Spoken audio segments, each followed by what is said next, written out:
Welcome to I am a Gator channel friends. SSGD 2024 ரெக்ரூட்மெண்ட்டுக்கான physical வந்து ஆரம்பிச்சிருச்சு. இப்போ வந்து பார்த்தீங்கன்னா டே 3 வந்து கம்ப்ளீட் ஆகி 4 வந்து போயிட்டுருக்கு. கிட்டத்தட்ட 25 டேஸ், கிட்டத்தட்ட வந்து 60 நாள் கிட்ட வந்து இது வந்து நடக்க போகுது. உங்களுக்கே தெரியும், இந்த மாதத்தில் ஒரு 7 நாளும், அடுத்த மாதத்தில் ஃபுல்லாகவும், அடுத்த மாதத்தில் வந்து ஒரு 8 நாள் வந்து நடக்க போகுது. அதை பற்றி தெரியும். இப்போ வந்து ஃபஸ்ட் டே வந்து போனவங்க வந்து ரிவ்யூவை வந்து பார்ப்போம்.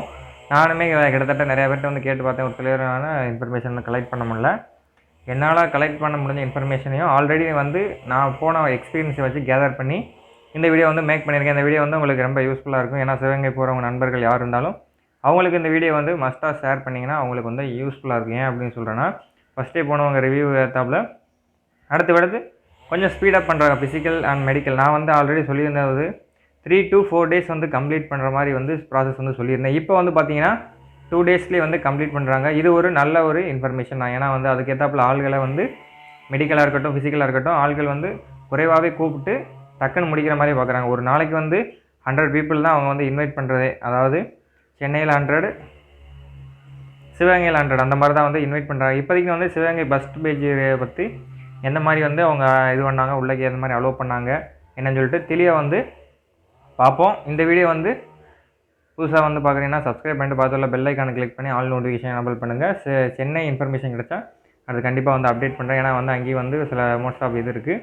ஆல்ரெடி நான் சொல்ல மாதிரி ஆல்ரெடி அட்வான்ஸாக வந்து நீ வந்து போய்க்கிறது வந்து உங்களுக்கு நல்லது. ஏன்னா வந்து இதுக்கு ரூம் ஸ்பெசிபிலிட்டி கிடையாது. அதை வந்து நான் முன்கூட்டியே சொல்லிட்டேன். நீங்கள் வந்து சமுதாய கூடம் இல்லை கோயில் அந்த மாதிரி இதில் தான் தங்குற மாதிரி இருக்கும். பாத்ரூம்ஸ்லாம் வந்து அவைலபிலிட்டி கிடையாது. ஏன்னா வந்து கிராமம்னால நீங்கள் வந்து வெளியே அவுட் சைடில் தான் போகிற மாதிரி இருக்கும். ஆனால் லேடிஸ்க்கு கொஞ்சம் வந்து கஷ்டம் தான். ஏன்னா வந்து சுச்சுவேஷன் ஏற்றாப்புல நீங்கள் வந்து சிவகங்கையில் நியர்பையில் ஒரு 10-15 கிலோமீட்டரில் ரூம் எதுவும் இருக்கிற மாதிரியும், ஒரு பைக் அரேஞ்ச்மெண்ட் அல்லது கார்ஸ் ஏதாவது அரேஞ்ச்மெண்ட், ஏன்னா 2 டேஸ் 3 டேஸ் கம்மி பண்ணாங்க, கொஞ்சம் ஓன் ரிஸ்க் எடுத்து நீங்கள் வந்து பண்ணி மணி எக்ஸ்பென்சிவ் செலவு பண்ணி தான் இருக்கிற மாதிரி இருக்கும். அதையும் நான் வந்து முன்கூட்டியே சொல்கிறேன். ஏன்னா வந்து இப்போதைக்குன்னு போனவங்க வந்து அன்ரிசர்வ்டு கேண்டிடேட் மட்டும் தான் போயிருக்காங்க. கிட்டத்தட்ட வந்து 100 பேர் இன்வைட் பண்ணதில் 51 பேர்கிட்ட வந்து வந்திருக்காங்க. வீட்டில் வந்து ஒரு 10 பேர் வந்து ஃபெயில் ஆகிட்டாங்க. மெடிக்கலில் வந்து ஒரு டாக்குமெண்டேஷனில் வந்து யாரும் வந்து அந்தளவுக்கு ஓரளவுக்கு லிபரலாகவும் இருக்காங்க. ஒரு சில பாயிண்ட்ஸை வந்து பாயிண்ட் அவுட் பண்ணி அப்பப்போ மோதல் அவங்களுக்குள்ளே ஒரு கன்ஃபியூஷன் ஆகி ஒரு ஆஃபீஸர் வந்து சொல்லி ஓகே ஒன்றும் பிரச்சனை இல்லை, இது ஒன்றும் அந்தளவுக்கு வந்து பெரிய ஒரு இது இஷ்யூ கிடையாது அப்படின்னு சொல்லிட்டு அந்த மாதிரி வர்றதுக்கான சான்சஸ் இருக்குது. அப்படியே உங்கள் மேலே எதுவும் மிஸ்டேக்ஸ் இருக்குனாலும் ஆல்ரெடி அஃபிடவிட் வந்து நான் வாங்கிட்டு போக சொல்லியிருக்கேன். அதை நீங்கள் வாங்கிட்டு போயிட்டா தப்பிக்கிறதுக்கான வாய்ப்புகள் அதிகமாக இருக்குது. இல்லைன்னா வந்து மோஸ்ட் ஆஃப் சான்ஸ் என்ன கட் ஆஃப் வந்து கொஞ்சம் கம்மியான லெவலில் தான் ரைஸ் ஆகிறதுக்கு எக்ஸ்பெக்டேஷன் பண்ணலாம். ஏன்னா வந்து ஒவ்வொரு நாளைக்கு 100 பேர்த்தில் செலக்ட் ஆகிறது வந்து 25 பேர் 30 பேர் தான். அங்கேயுமே இதே கணக்கு வச்சுக்கலாம். சென்னையில் இவ்வளோ தான் செலக்ட் ஆகும். ஏன்னா வந்து கட் ஆஃப் வந்து இன்க்ரீஸ் ஆகணும் ஒரு பயத்திலே ஒரு சிலர் வந்து ஃபிசிக்கல் வந்து போக மாட்டேங்க. நீங்கள் வந்து ஃபிசிக்கல் மெடிக்கல் வந்து ஒன்ஸ் அட்டன் பண்ணி பாருங்கள். அடுத்தடுத்து வந்து அது உங்களுக்கு வந்து ஒரு யூஸ்ஃபுல்லாக இருக்கும். புதுசாக போகிறவங்க, ஆல்ரெடி போகிறவங்க வந்து கட் ஆஃப் என்ன வரவா போகுது அப்படின்னு நினச்சிட்டு வந்து இருப்பீங்க. இந்த தடவை வந்து போன தடவை 10 மார்க் வந்து கட் ஆஃப் வந்து ஃபைனல் வந்து வந்துச்சு ஃபிசிக்கல் மெடிக்கலில். இந்த தடவை வந்து ஒரு 5 to 7 மார்க் வந்து எக்ஸ்பெக்டேஷன் பண்ணலான்னு தான் சொல்கிறேன். அதுக்கு மேலே எவ்வளோ வருது என்னென்னு நமக்கு வந்து சரியாக தெரியாது. நான் வந்து எக்ஸ்பெக்டேஷனில் சொல்கிறது தான். நீங்கள் வந்து ஒன்ஸ் அட்டன் பண்ணி பாருங்கள். ஏன்னா வந்து யாருமே இருந்தாலும் ஃபஸ்ட் டைம் பண்ணும்போது கொஞ்சம் பயம் பதட்டம் எல்லாமே இருக்கத்தான் செய்யும். அதனால தான் சொல்கிறேன். நீங்கள் அட்டன் பண்ணி ஒரு தடவை பார்த்தீங்கன்னா தான் புதுசாக போகிற கேண்டிடேட், புதுசாக போகிறவங்க ஒரு 2 மார்க் தான் இருக்கு ப்ரோ இதுக்கு அப்படின்னு நினச்சா அது வந்து உங்களுடைய சாட்டிஸ்ஃபேக்ஷன். ஏன்னா வந்து போகாமல் இருந்து சப்போஸ் கட் ஆஃப் கம்மியாயிருச்சு அப்படின்னா அடுத்து நீங்கள் வந்து ஃபீல் பண்ணுற மாதிரி இருக்கும். ஏன்னா வந்து ஒரு நாளைக்கு 100 பேர் தான் கிட்டத்தட்ட வந்து நடக்க போகிறது. நான் சொல்லிட்டேன் ஆல்ரெடி. இங்கிட்டு ஒரு 7, அங்கிட்டு ஒரு 30, 37 வயசு ஒரு 45 நாள் தான் நடக்குது. 1.5 மாதம் கிட்ட தான் கம்ப்ளீட் பண்ண ப்ராசஸ் வந்து முடிச்சிடும். அதனால தான் திரும்ப சொல்கிறேன். 51 பேரில் வந்து கிட்டத்தட்ட வந்து ஃபைனலைஸ் வந்து 25 பேர் தான். டே 2ல் வந்து ஒரு 40 பேர் மெம்பர்ஸ் வந்து போயிருந்தாங்க பிஇடி அண்ட் பிஏடிக்கு. அடுத்த ரிவ்யூ கிடச்சா கண்டிப்பாக அதை சொல்கிறேன். ஒவ்வொரு நாள் வந்து நீங்களும் உங்கள் பேஜில் எவ்வளோ பேர் இன்றைக்கி டேட்டா போட்டு கமெண்ட் பண்ணால் நம்ம ஒரு ஆவரேஜாக ஒரு கால்குலேட் பண்ணி இவ்வளோ தான் கட் ஆஃப் வரும்னு ஒரு எக்ஸ்பெக்டேஷனில் வந்து சொல்லலாம். உங்களுக்கு வந்து கொஞ்சம் யூஸ்ஃபுல்லாக இருக்கும். அதனால தான் சொல்கிறேன். டே 1 பொறுத்தவரை ப்ராசஸ் எப்படி கம்ப்ளீட் பண்ணாங்க அப்படின்னு வந்து பார்த்தீங்கன்னா, டே 1 பொறுத்தவரை வந்து உங்களுக்கு பிஇடி அண்ட் பிஎஸ்டி. பிஇடியை பொறுத்தவரை வந்து உங்களுக்கு 5 கிலோமீட்டர் ரன்னிங் 24 நிமிஷத்தில் கம்ப்ளீட் பண்ணுற மாதிரி இருக்கும். அதுதான் பிஇடி. பிஎஸ்டியை பொறுத்தவரை உங்களுக்கு வந்து ஹைட் மெஷர்மெண்ட் வந்து பண்ணுவாங்க. அது வந்து உங்களுக்கே தெரியும். ஆல்ரெடி நான் வந்து நிறைய தடவை சொல்லியிருக்கேன். இருந்தாலும் ஒரு தடவை ரிமைனிங் வந்து பண்ணிக்கிறேன். 170 நீங்கள் வந்து கரெக்டாக இருக்கணும். இது வந்து அக்யூரேட்டாக வந்து கண்டிப்பாக வந்து பார்ப்பாங்க. நீங்கள் 1 சென்டிமீட்டர் கம்மியாக இருந்தாலும் உங்களுக்கு வந்து ரிஜெக்ஷன் கம்பல்சரி வந்து கொடுத்துருவாங்க. இதில் எந்த இதுவும் கிடையாது. ஜஸ்ட்லி அதே மாதிரி 80 to 85 வந்து பார்ப்பாங்க கம்பல்சரி. அது வந்து தெரியும். இதை டே 1ல் வந்து கம்ப்ளீட் பண்ணுறாங்க. டே 2 பொறுத்தளவில் உங்களுக்கு டாக்குமெண்ட் வெரிஃபிகேஷன் அண்ட் மெடிக்கல் இது ரெண்டுமே வந்து குயிக்காக முடிச்சாங்க. ஏன்னா பர்சன்ஸ் வந்து ஆல்ரெடி கம்மியாக ப்ராசஸ் வந்து குயிக் பண்ணுறாங்க. இன்னும் அடுத்த நாள் போகும்போது இன்னமுமே குயிக்காக முடிச்சுட்டு விட்டுருவாங்க. ஏன்னா டாக்குமெண்டேஷன் வெரிஃபிகேஷன் முடிக்கலன்னா 8:30 வந்து ஆயிடுச்சு வந்து சொன்னாங்க மெடிக்கல் செகண்ட் டே பொறுத்தளவில். அதனால் வந்து கொஞ்சம் கொஞ்சமாக ப்ராசஸ் வந்து குயிக் பண்ண தான் ஆரம்பிப்பேன். ஏன்னா வந்து நிறைய பேர் 100 பேரில் வந்து 50 பேர் தான் போகிறாங்க. 50 பேரில் ஃபிசிக்கல் 10 பேர், மெடிக்கல் ஒரு 5 பேர், அந்த மாதிரி வந்து டாக்குமெண்டேஷன் அந்த மாதிரி வந்து கழிஞ்சதுனால காசில் வந்து 25 பீப்புள் ஒரு 30 தான் ஃபைனலிஸ்டே ஆகிறாங்க. அந்த ஆவரேஜாக நம்ம வந்து கால்குலேட் பண்ணால் கிட்டத்தட்ட வந்து ஒரு 3000 பேர்கிட்ட தான் செலக்ட் ஆகிறதுக்கான சான்சஸ் 3000 to 4000 சான்ஸு. அதில் வந்து பார்த்தீங்கன்னா 1:2 ரேஷியோவில் வந்து ஒரு இதுக்கு வந்து 2 பேர் வந்து போட்டி போடுற மாதிரி தான் இருக்கும். அதனால் மோஸ்ட்லி வந்து நீங்கள் வந்து அவாய்ட் பண்ணாதீங்க, போடுற பாருங்க. இப்போ டே 1 பொறுத்தளவு வந்து நீங்கள் 5 o'clock வந்து ரிப்போர்ட்டிங் வந்து பண்ணிடணும். ஃபஸ்ட் எடுத்தோன்னே உங்களுக்கு ஐடி ப்ரூஃப் வந்து அட்மிட் கார்டு வந்து செக்கிங் பண்ணுவாங்க. பேர், உங்கள் father name, date of birth கரெக்டாக இருக்கான்னு செக் பண்ணிட்டு ஃபிங்கர் பிரிண்ட் வந்து நீங்கள் வந்து வைக்கிற மாதிரி இருக்கும். ஃபிங்கர் பிரிண்ட் ரீட் ஆகலை அப்படின்னா ரொம்பவும் சிரமம் தான். நான் ஆல்ரெடி சொல்லியிருந்தேன், லெஃப்ட் தான் ஃபிங்கர் பிரிண்ட் ரீட் ஆகலை, நான் அக்செப்ட் ஆகலைன்னா 20 பேஜ் கிட்ட நீங்கள் வந்து டாக்குமெண்ட் வந்து ஃபில் பண்ணியே ஆகணும். இது வந்து உங்களுடைய தலையெழுத்தானு தெரியல. உங்கள் டைம் நல்லா இருந்தால் ஓகே, ரீட் ஆயிரும், ஒன்றும் பிரச்சனை இல்லை. நான் ஆல்ரெடி சொன்ன மாதிரி ஃபிங்கர் பிரிண்ட் ஒரு சிலர் வந்து ரைட் ஹேண்டில் கூட ஒரு சிலர் வைக்கிறதுக்கு சான்சஸ் இருக்குது. அதனால் அதுக்கேற்றாப்புல வந்து பாருங்கள் சான்சஸ் வந்து ஒரு சிலர் கொடுப்பாங்க, ஒரு சிலர் ஒரு ஆஃபீஸர்ஸ் வந்து போவான்னு சொல்லிடுவாங்க. அது ஃபிங்கர் பிரிண்ட் வந்து நீட்டாக நல்லா க்ளீனாக வச்சுக்கிறது உங்களுடைய ஓன் ரிஸ்க் தான் நான் வந்து சொல்லுவேன். அதனால் வந்து பார்த்துங்க. அப்புறம் நார்மலாக இருக்கீங்க, ஃபிங்கர் பிரிண்ட் ஓகே ஆயிடுச்சுன்னா அப்படின்னா நீங்கள் வந்து name, roll number, address, filling இந்த மாதிரி தான் உங்களுக்கு ஜென்ரலாக இருக்கும். அட்மிட் கார்டில் வந்து உங்களோட ஃபோட்டோ ஓட்டுவீங்க, அவ்வளோதான். ஓன் இதில் வந்து நீங்கள் வந்து ஒரு சிங்கிள் ரேட்டில் ஹேண்ட் ரைட்டிங் பண்ணுவீங்க. ஃபோட்டோ நீங்கள் வந்து ஒரு 2-3 ஃபார்ம் ஃபில் பண்ணால் போகணும். எதுக்கு அப்படின்னா ஃபிசிக்கலுக்கு அவ்வளோதான் ஃபார்ம் வந்து ஃபில்அப் பண்ண சொல்லுவாங்க. 2-3 தான். நாட் ரீட் ஆயிடுச்சு, அதாவது ஃபிங்கர் பிரிண்ட் இதாக இல்லைன்னா ரொம்ப சிரமம் தான். அதை வந்து நான் ஆல்ரெடி சொல்லியிருந்த வித்துகள்னால் எப்படி எவ்வளோ ப்ராசஸ் ஆகும். நீ ஒன்ஸ் ஒரு தடவை வித்துகள்டு ஆகிட்டீங்க அப்படின்னா உங்களுக்கு போஸ்டிங் வரவே 1 year வந்து ஆயிரும், கம்ப்ளீட் ஆயிரும்.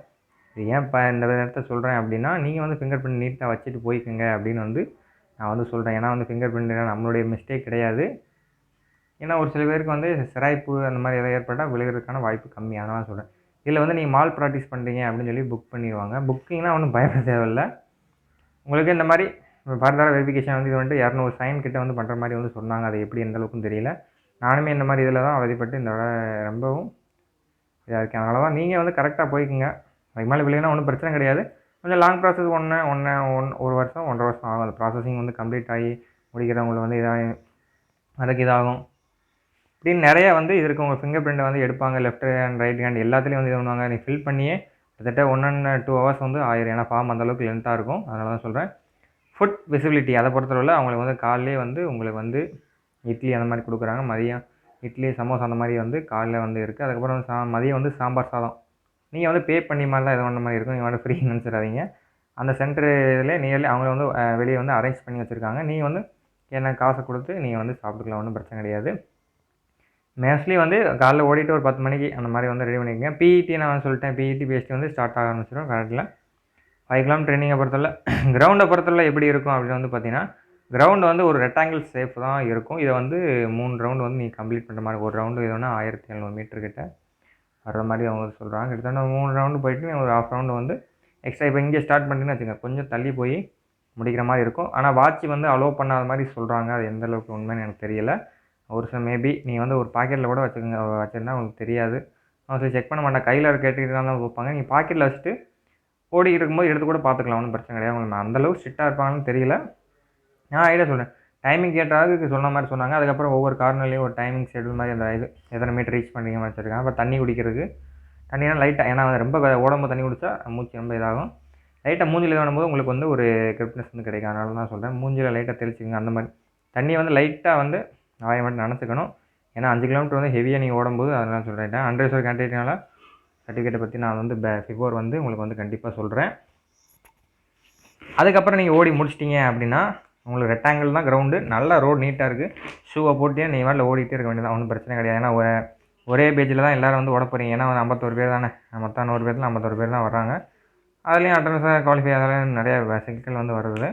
அதனால் குவாலிஃபை ஆனவங்களையும் சரி, நாட் குவாலிஃபை 2 பேருமே வந்து ஈவனாக வச்சு ஒரு ஃபோட்டோ வந்து எடுத்துக்கிறாங்க, ஷூட் பண்ணிக்கிறாங்க. ஏன்னா வந்து பிஃபோர் வந்து எது கேஸ் இஷ்யூ அந்த மாதிரி இருந்துச்சுன்னா அதுக்காண்டி தான். இதில் வந்து குவாலிஃபை ஆன மெம்பர் வந்து document verification finger print read ஆகாது, இந்த மாதிரி இதில் வந்து மிஸ் மேட்ச் ஆகும்போது அவங்கள வந்து வெரிஃபை பண்ணுறதுக்காண்ட இந்த மாதிரி வந்து ஃபோட்டோ வந்து எடுப்பாங்க. அதனால தான் சொல்கிறேன்.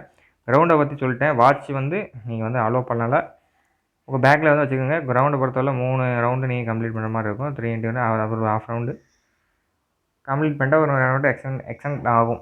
அதை பொறுத்து நீங்கள் வந்து உங்கள் சாய்ஸ் பண்ணுங்கள். ஏன்னா 100 மீட்டர் 1700னா உங்களுக்கே தெரியும் 3 × 2 3000 அதுக்கப்புறம் வந்து லைட்டாக ஒரு 100 மீட்டர் வந்து எக்ஸ்ட்ரா வந்து ஓடி கம்ப்ளீட் பண்ணிடுங்க. ரோப் போட்டு டைமிங் வந்து கரெக்டாக தான் ஃப்ரெண்ட்ஸ் பார்ப்பாங்க. இதில் எந்த குறைச்சலும் கிடையாது, கூடவும் இல்லை. கரெக்டான மெஷர்மெண்ட்டில் பார்க்கறதுனால நீங்கள் வந்து கரெக்டாக வந்து ஓடிக்குங்க. அதனால் சொல்லுவேன் 3 ரவுண்டில் கொஞ்சம் 2வது ரவுண்டில் பாதி வந்து கம்ப்ளீட் பண்ணுற மாதிரி இருக்கும். டோக்கன்ஸ் வந்து ஒருத்தர் 2 கலர்ஸில் வந்து கொடுக்குற மாதிரி சொல்கிறாங்க. அதை வந்து நீங்கள் கரெக்டாக கலெக்ட் பண்ணிக்கங்க. மிஸ் ஆச்சுன்னா கொஞ்சம் சிரமம் தான். இந்த ஜஸ்ட் நம்பரும் வந்து சம்டைம் வந்து நோட் பண்ணுவாங்க. சப்போஸ் நீங்கள் வந்து டோக்கன் மிஸ் பண்ணிட்டா உங்களுக்கு வந்து சான்ஸ் கொடுக்கலாம், எல்லாமே இருக்கலாம். ஏன்னா வந்து நமக்கே கிடைக்கிற சான்ஸ் வந்து ரொம்பவும் பிலீஃபாக தான் இருக்குது. அதனால் நீங்கள் வந்து கரெக்டாக வந்து ஓடிக்குங்க. அதான் வந்து உங்களுக்கு நல்லது. அதான் திரும்ப திரும்ப நான் சொல்கிறேன். இதுங்களோட ஃபஸ்ட் டே வந்து ப்ராசஸ் வந்து கம்ப்ளீட் ஆகிடுச்சு. அவ்வளோதான். அதுக்கப்புறம் போக சொல்லிட்டாங்க. ஆஃப்டர் வந்து செகண்ட் டே பொறுத்தளவில் உங்களுக்கு வந்து 6 மணிக்கு வந்து நீங்கள் வந்து ரிப்போர்ட் ஆகிடணும். அவங்களே சொல்லிடுவாங்க எத்தனை மணிக்கு வந்துருங்கப்பா அப்படின்னு சொல்லிட்டு. வந்தோடனே உங்களுக்கு வந்து டாக்குமெண்டேஷன் வந்து ஸ்டார்ட் ஆகிடுச்சு. டாக்குமெண்டேஷன் பொறுத்தளவில் என்னென்னா ஆஃப் டே வந்து நடந்துச்சு. ஆஃப் டே வந்து மெடிக்கல் வந்து கம்ப்ளீட் பண்ணி முடிச்சேன். நல்லா 3 நாள் 4 நாள் நான் நினச்சேன் டிலே பண்ணுவாங்கன்னு. சிவகங்கை பொறுத்தளவில் இந்த மாதிரி டிலேவே வந்து ரொம்ப ஆகும். நைட் 8:30 போல் மெடிக்கல் எல்லாமே கம்பல்சரியாக முடிஞ்சுன்னு சொன்னாங்க.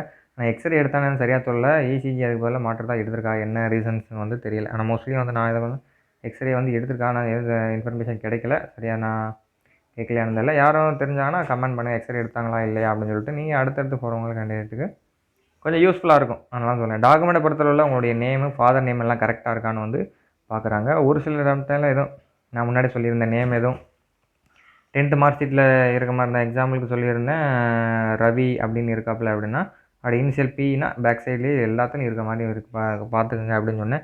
சப்போஸ் முன்னாடி இருந்தாலும் அதை வந்து ஒரு கரெக்ஷனாக வந்து அவங்க வந்து பார்க்குறாங்க. ஏன்னா ஒரு சில இதில் வந்து தமிழ் ஆஃபீஸர்ஸ் வந்து ஃபிசிக்கல் மெடிக்கல் எல்லாத்துலேயும் இருக்காங்க. ஃபர்தராக நீங்கள் என்ன பண்ணணும்னு நான் முன்னாடியே சொல்லிட்டேன்.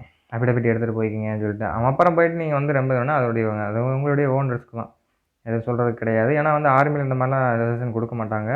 அதனால தான் சொல்கிறேன். இதில் பொறுத்தவரை ஆர்மியில் பொறுத்தவரை மாற்றிட்டு வரத டைம் கொடுப்பாங்க. ஒரு சில செலக்ட் ஆனவங்களுக்கு, ஒரு சிலருக்கு வந்து ஸ்பாட் ரிஜெக்ஷன் இந்த மாதிரி நடக்கும். ஆனால் இதில் வந்து அஃபிடவிட்னு ஒரு சொல்யூஷன் இருக்குது. அதனால தான் சொல்கிறேன். நீங்கள் வந்து பத்திரம் 20 ஸ்டாம்ப் பத்திரத்தில் வந்து இந்த மாதிரி எழுதிட்டு நோட்டரி பப்ளிக்கிட்ட லாயர்கிட்ட வந்து சைன் வந்து வாங்கிட்டு போய்க்கிங்க. அதான் நல்லது.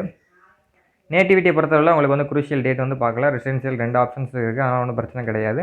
10th முடிச்சிருக்கேன். ஆனால் இது 10th தான் குவாலிஃபிகேஷன். நான் 12th வந்து முடிச்சிருந்தா நீங்கள் வந்து கொண்டு போய்ங்க. எக்ஸ்ட்ரா நான் சொல்லியிருந்தேன் டிகிரி எதுவும் கொடுத்துருந்தா நீங்கள் அதோட எல்லாமே 2 செட் ஜெராக்ஸ் எடுத்துகிட்டு போங்க. ஐடி ப்ரூஃப் ஆதார் ப்ளஸ் வந்து எக்ஸ்ட்ரா ஏதாவது ஒரு இது பேங்க் கார்டாக இருக்கட்டும், ஒரு ஓட்டர் ஐடி அந்த மாதிரி வந்து டிரைவிங் லைசன்ஸு அந்த மாதிரி வந்து எக்ஸ்ட்ரா வந்து எடுத்து வச்சுக்கோங்க. ஜெராக்ஸு 2 செட் வந்து வேணும். கண்டிப்பாக ஃபோட்டோ வந்து ஆல்ரெடி சொல்லியிருந்தேன். ஒரு 4 to 6 ஃபோட்டோ வந்து எடுத்துக்கோங்க. ஏன்னா வந்து ஃபோட்டோ வந்து ஹால் டிக்கெட் வந்து 2 ஃபோட்டோ தான் மேக்ஸிமம் தேவைப்படும். இருந்தாலும் எக்ஸ்ட்ரா வந்து எடுத்து வச்சுக்கிறது நல்லது. இது வந்து செகண்ட் டேயில் வந்து மெடிக்கலுக்கு வந்து ஃபிங்கர் பிரிண்ட் வச்சாலும் என்னன்னு சரியாக வந்து நாங்கள் வந்து கேட்கலையா இல்லை தெரியலையான்னு தெரியல. ஆனால் மெடிக்கலுக்கு மோஸ்ட்லி வந்து வைப்பாங்க. ஏன்னா வந்து ஃபிசிக்கல் கம்ப்ளீட் பண்ணால் ஒரு சிலர் மெடிக்கல் இதாகனால இந்த மாதிரி மால் ப்ராக்டிஸ் நம்ம சைடு வந்து பண்ண மாட்டாங்க. மோஸ்ட்லி வந்து நார்த் சைடு தான் அந்த மாதிரி வந்து நடக்கிறதுக்கான அதிகமான வாய்ப்புகள் இருக்குது. நம்ம இதில் நடக்கிறதுக்கு சான்சஸ் வந்து ரொம்ப வந்து குறைவானதான். அதனால் வந்து நீங்கள் வந்து நல்லாவே பண்ணலாம், ஒன்றும் பிரச்சனை இல்லை. மெடிக்கலை பொறுத்தளவில் என்ன அப்படின்னு வந்து பார்த்தீங்கன்னா கிட்டத்தட்ட வந்து பார்த்தீங்கன்னா வந்து 3 ஆஃபீஸர்ஸ் வந்து இருந்த மாதிரி வந்து அவங்க சொன்னாங்க. ஒரு லேடி, அப்புறம் வந்து பார்த்தீங்கன்னா 2 ஜென்ட்ஸ். இந்த மாதிரி தான் வந்து மெடிக்கல் அஷூரன்ஸ் இருக்கிறதுனால குயிக்காக வந்து முடிச்சிட்டாங்க. 3 பேர் கிட்டத்தட்ட வந்து 25 பேர் வந்து சொன்னாங்க. 3 ஆஃபீஸர்ஸ் வந்து இருந்த மாதிரி வந்து அவங்க வந்து சொன்னாங்க. 3 ஆஃபீஸர்ஸ் வந்து நல்லாவே செக் பண்ண மாதிரி சொன்னாங்க. நார்மலாக வந்து ரொம்ப போன தடவை விட ரொம்ப ரிஸ்க். ஏன்னா போன தடவை 1 வீக்லாம் தங்கி மதுரை இப்போ இடைப்பட்டி போனவங்களாம் 1 வீக் தங்கி ரொம்ப மனம் சோர்ந்து தான் இது பண்ணாங்க. இந்த தடவை அந்த மாதிரி இல்லாமல் குயிக்காக கொஞ்சம் பேசிக்ஸான கரெக்டான ஸ்ட்ரிக்டான பார்த்து டக்குன்னு வந்து எந்த அளவுக்கு குயிக்காக முடிக்க முடியுமோ அந்த அளவுக்கு இருந்தாங்க. லிபரலாக தான் இருந்தாங்கன்னு வந்து சொல்கிறாங்க. அந்தளவுக்கு ஸ்ட்ரிக்டாக இல்லை. ஸ்ட்ரிக்டாக அதுக்குன்னு கண்ணில் கரெக்டாக இல்லைனா விட வேணாம் அப்படிலாம் கிடையாது. உங்களுக்கு வந்து மோர் தென் 1 சான்ஸ் ஆர் 2 சான்ஸ் வந்து கொடுக்குற மாதிரி சொல்கிறாங்க. அது எந்த அளவுக்கு உண்மைன்னு வந்து நமக்கு தெரியாது. ஆனால் ஆல்ரெடி போன கேண்டிடேட்ஸ் வந்து கேட்டு தான் நான் வந்து சொல்கிறேன். அதனால தான் சொல்கிறேன். நீங்கள் நல்லா ப்ரிப்பேர் பண்ணுங்கள், ஒன்றும் பிரச்சனை கிடையாது. அதை பற்றி வந்து உங்களை இதில் ஒரு கேண்டிடேட்டுக்கு வந்து 8 மெம்பர்ஸ் வந்து கிட்டத்தட்ட வருவாங்க. 9 பேர்கிட்ட கவுண்டிங் வந்து வரும். அவங்களுக்கு ஏற்றாப்புல ஈவெண்ட் பண்ணிக்குவாங்க எத்தனை பேர்னு சொல்லிட்டு. 50 பேர்னா அதுக்கு ஏற்றாப்புல 30 பேர்னா அதுக்கு ஏற்றாப்புல 10 பேர். ஏன்னா 3 ஆஃபீஸர்ஸ் இருக்காங்கல்ல. ப்ரைவேட் பார்ட் செக்கிங் போகிற மற்ற நார்மலான இதெல்லாம் அவங்க லேடி வந்து பார்த்துருவாங்க. மற்ற ப்ரைவேட் பார்ட் செக்கிங் வந்து ஜென்ஸ் இருக்காங்கள்ல அவங்களுக்கு வந்து எலாபரேட் பண்ணி விட்ருவாங்க மாதிரி சொன்னாங்க. மெடிக்கல் டெஸ்ட்டில் 3 டாக்டர் ஆர்டர் சொல்லிட்டேன். பிளட்டு, யூரின், ஐசிஜி இதெல்லாம் அவுட் ஆஃப் த கேம்பஸில் தான், நம்ம உள்ளே வந்து கிடையாது. வெளியே அந்த சாம்பிள்ஸ்லாம் வந்து எடுத்துகிட்டு வந்துடுவாங்க. கிட்டத்தட்ட 8:30க்குள்ளே வந்து டோட்டல் ப்ராசஸ் வந்து கம்ப்ளீட் ஆகிற மாதிரி சொன்னாங்க. அதுக்கேற்றாப்புல நீங்கள் அரேஞ்ச்மெண்ட்ஸ் பண்ணியிருக்கேன். நான் முன்னாடி சொல்லிட்டேன். ஃபுட்டு எல்லாமே வந்து இங்கே நைட் டயத்தில் வந்து வெளியே அதாவது திருமாஞ்சோலை அந்த ஏரியாவில் தான் வந்து சாப்பிட்ற மாதிரி இருக்கும். அரசனூரில் வந்து இந்த பெட்டி கடை இருக்கலாம், தண்ணி குளிக்கிற எல்லாம் ஓன் ரிஸ்க் தான். ஃபீமேல் கேண்டிடேட் போகும்போது ஓன் அரேஞ்ச்மெண்ட் அப்பா அம்மா வந்து கூட்டிகிட்டு போய்க்குங்க. ஏன்னா வந்து அவுட் சைடில் உங்களால் போக முடியாது, டாய்லெட் ஃபெசிலிட்டி கிடையாது, ஆல்ரெடி சொல்லிட்டேன். அதுக்கு தாப்பில் அரேஞ்ச்மெண்ட் பண்ணிக்கிட்டு ஒரு காரோ ஒரு பைக்லேயோ போயிட்டு ரூம் நியர்பை ஒரு மதுரை, சிவகங்கை அந்த மாதிரி இடத்துல ரூம் அவைலபிள் இருக்காங்கன்னு கேட்டுக்கிட்டு தங்கிங்கன்னா. ஆனால் அங்கே தங்குறதுக்கு வாய்ப்பு இல்லை, எனக்கு கிராமம் நான் ஆல்ரெடி சொல்லிட்டேன்ல. சென்னை பொறுத்தவரை சிட்டி, அதனால் எங்கேயா ரூம் இருக்கும், ஒன்றும் பிரச்சனை இல்லை, ஏன் தங்கிடலாம். இது அப்படி வந்து கிடையாது. பிளட் யூரின் சாம்பிள் அப்புறம் நாக்னி எல்லாம் செக் பண்ணாங்க. ஒரு சில ஆஃபீஸர்ஸ் வந்து படுக்க வச்சும் சில பேர் வந்து நிற்க வச்சும் செக் பண்ண மாதிரி சொல்லுவாங்க. ஃப்ளாட் போட்டு ஐ செக்கப்பில் லாங் டிஸ்டன்ஸ்லாம் வந்து கரெக்டாக வந்து மெஷர் பண்ணாங்க. கலர் பிரைட்னஸாக இருக்கட்டும், எல்லாத்துலேயும் வந்து ஓரளவு ஸ்ட்ரிக்டாகவும் உங்களுக்கு லிபராகவும் இருக்காங்க. 2-3 சான்சஸ் கிடைக்கிறனால உங்களுக்கு வந்து எனக்கு சான்சஸ் இருக்குது. ஆனால் ப்ரைவேட் பார்ட் செக்கிங் எல்லாம் இருக்குது. காதெல்லாம் கரெக்டாக இருக்கா, மூக்குலாம் கரெக்டாக இருக்கா, கண், காது, பல்ல, டீத்தில் அந்த மாதிரி வந்து டீட்டெயிலாக கேட்க முடியாது. ஏன்னா ஒரு கேண்டிடேட்டுக்கு ஒவ்வொரு மாதிரி நடந்திருக்கு. ஏன்னா 3 டாக்டர்ஸில் நம்ம வந்து கேட்டிருக்க 2வது பேஜில் இருந்துடலாம், இல்லை 3வது பேஜில் அந்த மாதிரி இருக்கிறனால ஒரு சில அந்த பேஜில் என்ன நடந்துச்சுன்னா அதை பற்றி தான் வந்து சொல்ல முடியும். ஏன்னா வந்து அதை வச்சு தான் நான் சொல்கிறேன். நான் வந்து சொன்னாலும் 3வது பேஜில் இருக்கலாம், இல்லை 2வது பேஜில் இருக்கலாம், அந்த மாதிரி கூட இருக்கலாம். அதனால் உங்களுக்கு ஃபைனலாக நான் வந்து மெடிக்கல் எல்லாம் ஃபிட்டாக இருக்கேன் அப்படின்னு நினச்சிட்டு நீங்கள் வந்து இது பண்ண வேணாம். ஆனால் கரெக்டாக வந்து பார்த்துக்கங்க. சப்போஸ் வந்து இது பண்ணிட்டீங்க அப்படின்னா ஒன்ஸ் நீங்கள் வந்து கரெக்டாக வந்து இது பண்ணிங்க, அதான் நான் சொல்லுவேன். அப்புறம் வந்து பார்த்தீங்கன்னா ரீமெடிக்கல் வந்து நெக்ஸ்ட் டே வந்து போடுற மாதிரி சொல்லுவாங்க. ரீமெடிக்கல் பொறுத்தவரை கேண்டிடேட் வந்து அதிகமாக வந்து வரல. கட் ஆஃப் எவ்வளோ வரும் அப்படின்னு வந்து பார்த்தீங்கன்னா, கட் ஆஃபை பொறுத்தளவில் நமக்கு எவ்வளோ வேணும் வரலாம். ஆனால் 5 to 7 மார்க் வந்து எக்ஸ்பெக்டேஷன் பண்ணுறேன். ஏன்னா வந்து எப்படி பார்த்தாலும் கட் ஆஃப் வந்து இன்க்ரீஸ் தான் ஆகும். என்ன தான் நீங்கள் 150 பேர் போனாலும் 25 பேர் போனாலும் 5 to 7 மார்க் வந்து கம்பல்சரி வந்து இன்க்ரீஸ் ஆகும். அதுக்கு பயப்பட வேணாம். நீங்கள் வந்து போயிட்டு அட்டன் பண்ணிடுங்க. ஏன்னா வந்து சப்போஸ் நீங்கள் எடுத்த மார்க்கோட ஒரு மார்க்கு உங்களுக்கு ஃபேவராக வந்துடுச்சு அப்படின்னா நீங்கள் வந்து ரொம்ப சிரமப்படுங்க. 1/4 மார்க் பாயிண்ட் மார்க் கூட இதாகலாம். ஏன்னா ஆர்கனைசேஷன் போகிறதுல 0.5 6 அந்த மாதிரி கிரேடில் கூட வர்றதுக்கான அதிகமான வாய்ப்புகள் இருக்குது. அதனால தான் சொல்கிறேன். ஏன்னா வந்து ஃபுல்ஃபில் மார்க் கிடையாது. 58னா 58 மட்டும் வராது, 58.86 அந்த மாதிரி கூட நீங்கள் பிரேக்கப்பாக வாய்ப்பு இருக்குது. பிரேக்கப்னா வேலை கிடைக்கிறதுக்கான சான்சஸ் இருக்குது அப்படின்னு சொல்கிறது தான் அப்படின்னு நான் சொல்கிறேன். அதனால தான் நீங்கள் வந்து போயிருங்க. எது நடக்குதோ இல்லையோ நீங்கள் போயிட்டு அங்கே நீங்கள் வந்து பார்த்துருங்க. எதாக இருந்தாலும் என்ன வருது வேலை நமக்கு கிடைக்குதா இல்லையா, முயற்சி பண்ணமா அந்த இடத்துல எந்த அளவுக்கு நம்ம எஃபோர்ட் போட்டோம் அப்படின்னு வந்து உங்களுக்கே ஒரு கான்ஃபிடென்ட் வரணும். அதனால தான் சொல்கிறேன். இனிமேல் போகிற கேண்டிடேட் வந்து கரெக்டாக வந்து பண்ணிடுங்க. ஏன்னா வந்து மார்க்கு நான் வந்து இப்போ 73 மார்க் ஓபிசி கேண்டிடேட் இருக்கேன். ஏன்னா இப்போ போனாலும் ஓபிசி கிடையாது, அன்ரிசர்வ்டு கேண்டிடேட்னால அவங்களுக்கு வந்து கேஸ்ட் சர்டிஃபிகேட் வந்து தேவைப்படாது. அன்ரிசர்வ் நான் முன்னாடி சொல்லியிருந்தேன்.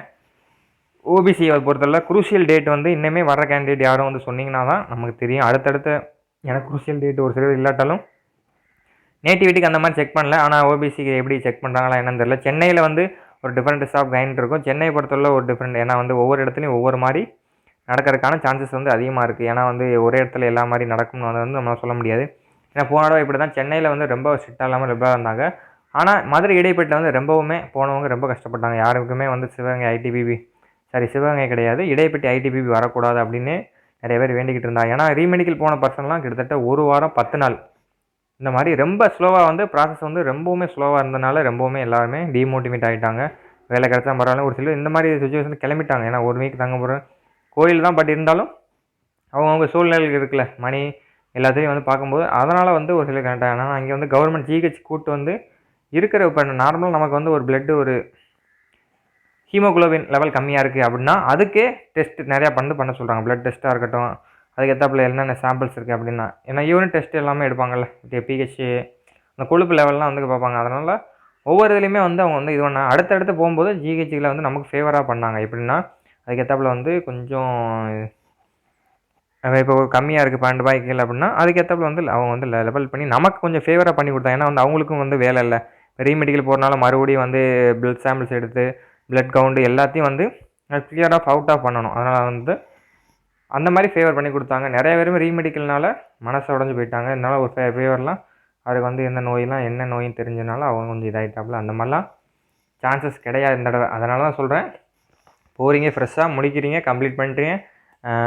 உங்கள் ஃபேரில் கட் ஆஃப் நேமில் வந்து நேம் வருது, ஐடிபிபியை என்ன கோர்ஸ் சூஸ் பண்ணுறீங்களோ அதுக்கு நீங்கள் ஃபேவர் ஆகிங்க. சென்னையை பற்றி அடுத்த அப்டேட் வந்து நான் கண்டிப்பாக சொல்கிறேன்.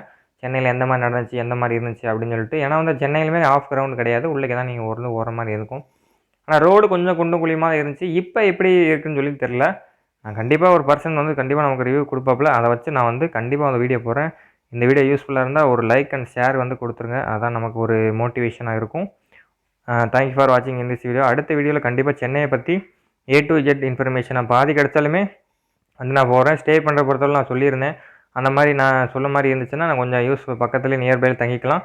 இல்லைனா வந்து சென்னையை பொறுத்தவரை ரூம் வந்து கிடைக்காது. ஆவடியில் நான் சொன்னேன் ரூம் எக்ஸ்பென்சிவ் வந்து ரொம்பவுமே அதிகம். அதனால தான் சொல்கிறேன். Okay friends, thank you for this video.